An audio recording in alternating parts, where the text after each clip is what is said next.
Selamat pagi, Bapak, Ibu, Saudara yang diberkati oleh Tuhan. Sebentar lagi kita akan kembali merayakan Paskah yang sering kita kenal dengan perayaan kematian dan kebangkitan Tuhan. Karena itu judul renungan firman Tuhan pada pagi hari ini adalah Passover, ya, atau Paskah.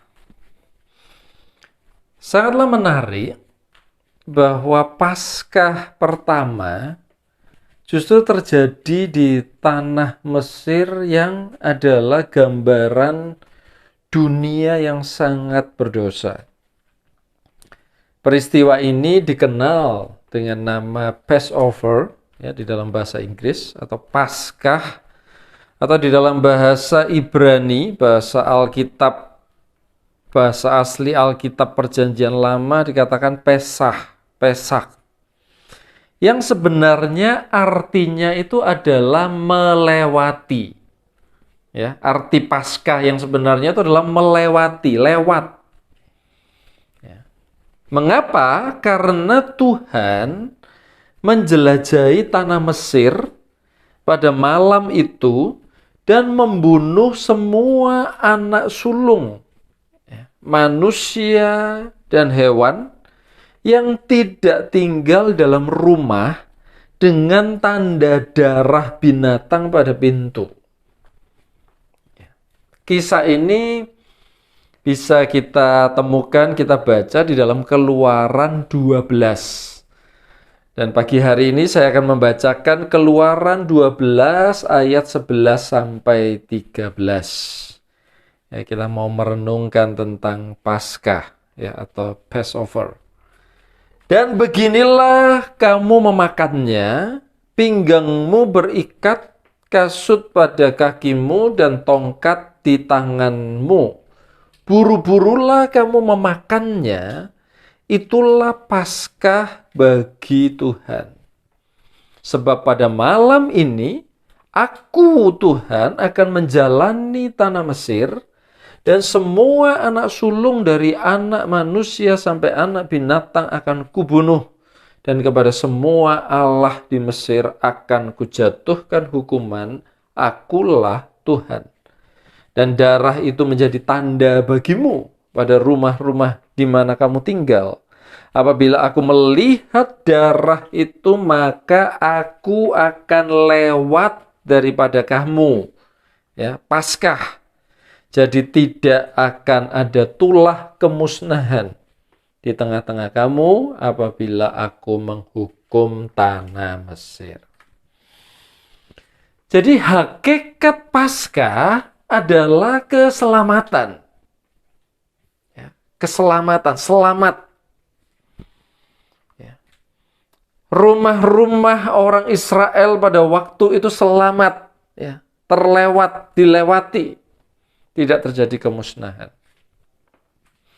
Tidak peduli siapa yang ada di dalam rumah tersebut, asal ada tanda darah pada pintu, maka Tuhan akan lewat dan tidak terjadi kemusnahan atau tidak terjadi tulah, ya, dalam rumah tersebut.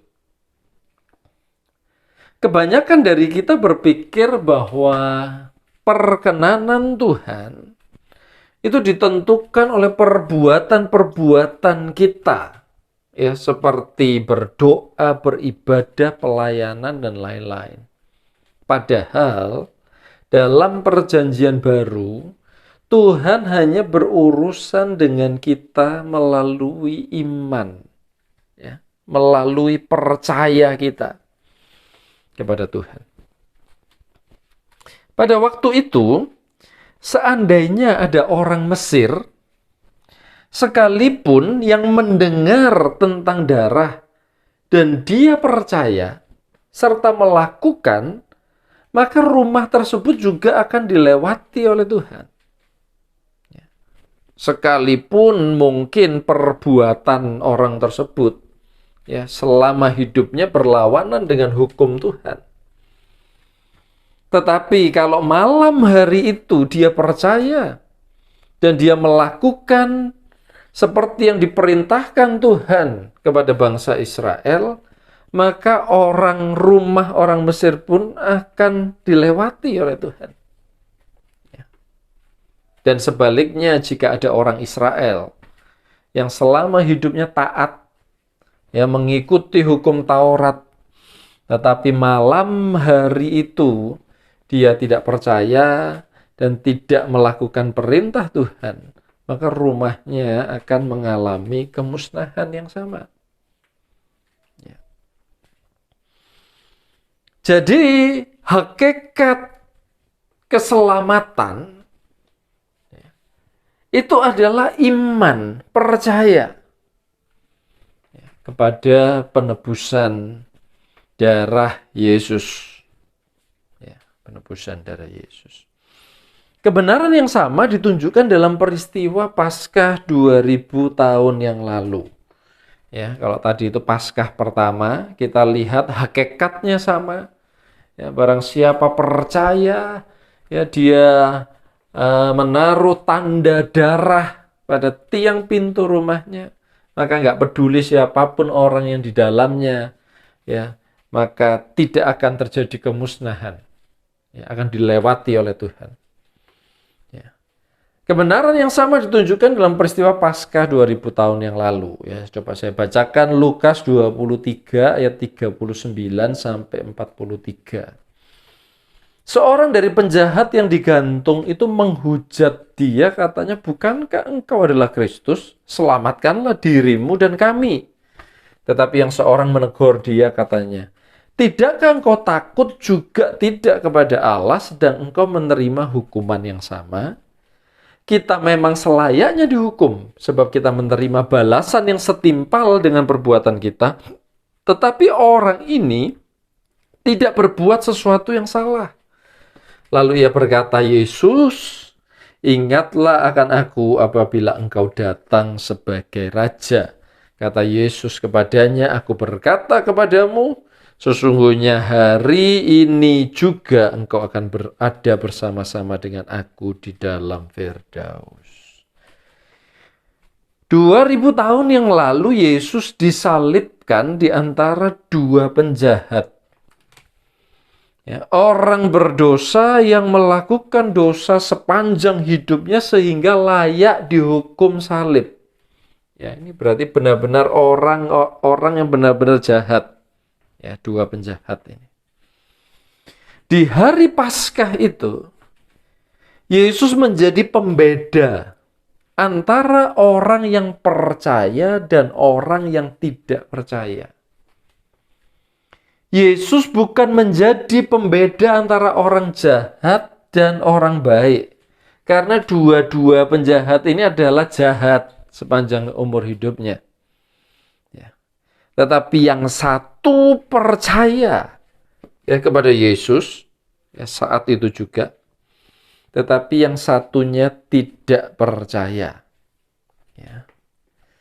Sehingga salah satu dari penjahat itu yang sepanjang umurnya berbuat jahat, baru hari itu dia percaya kepada Yesus, maka satu penjahat ini diselamatkan. Ini hampir mirip dengan kejadian Paskah yang pertama. Tidak peduli siapa orangnya, tidak peduli perbuatannya bagaimana sepanjang hidupnya, asal di hari itu, di malam itu dia percaya kepada Tuhan, percaya kepada Yesus, maka hari itu juga dia diselamatkan. Mulai hari ini, untuk menghayati Paskah, di tahun ini, mulai hari ini berhentilah menilai seseorang berdasarkan perbuatannya. Dan juga berhentilah merasa bersalah atau terintimidasi dengan perbuatan-perbuatan kita sendiri. Tetapi sebagai gantinya percayalah akan kasih Allah. Maka apapun yang kita perbuat, kita akan selalu bersama-sama dengan Yesus seperti salah seorang penjahat yang ada di sebelahnya. Yesus berkata, hari ini juga engkau bersama-sama dengan aku. Demikian juga saat ini juga, di saat kita percaya akan kasih Allah, maka kita akan tetap bersama-sama dengan Yesus. Dimanapun, bagaimanapun dan apapun yang kita lakukan. Tuhan Yesus memberkati kita semua. Mari kita berdoa. Bapa, memberkati seluruh sidang jemaat-Mu. Mereka semua menerima keselamatan yang sempurna dari Engkau karena iman percaya mereka. Di dalam nama Tuhan Yesus Kristus. Haleluya. Amin.